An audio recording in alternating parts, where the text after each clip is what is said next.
Genesis chapter 3. The man and woman's sin. Now the serpent was more subtle than any animal of the field which the Lord God had made.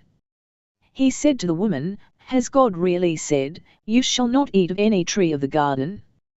The woman said to the serpent, We may eat fruit from the trees of the garden, but not the fruit of the tree which is in the middle of the garden. God has said, You shall not eat of it. You shall not touch it, lest you die. The serpent said to the woman, You won't really die.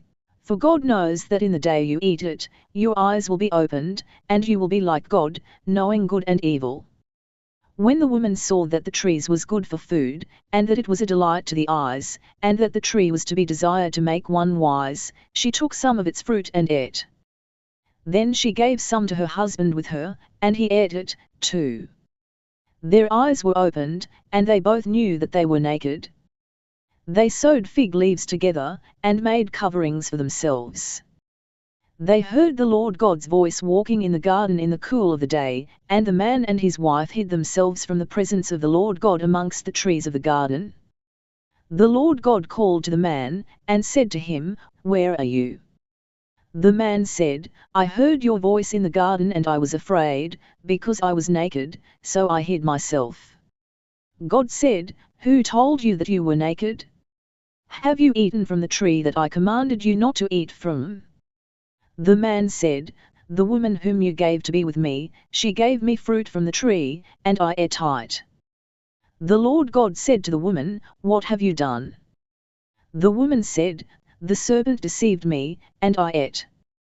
The Lord God said to the serpent, Because you have done this, you are cursed above all livestock, and above every animal of the field. You shall go on your belly and you shall eat dust all the days of your life. I will put hostility between you and the woman, and between your offspring and her offspring. He will bruise your head, and you will bruise his heel. To the woman he said, I will greatly multiply your pain in childbirth. You will bear children in pain. Your desire will be for your husband, and he will rule over you. To Adam he said, Because you have listened to your wife's voice, and have eaten from the tree, about which I commanded you, saying, You shall not eat of it, the ground is cursed for your sake. You will eat from it with much labor all the days of your life. It will yield thorns and thistles to you, and you will eat the herb of the field.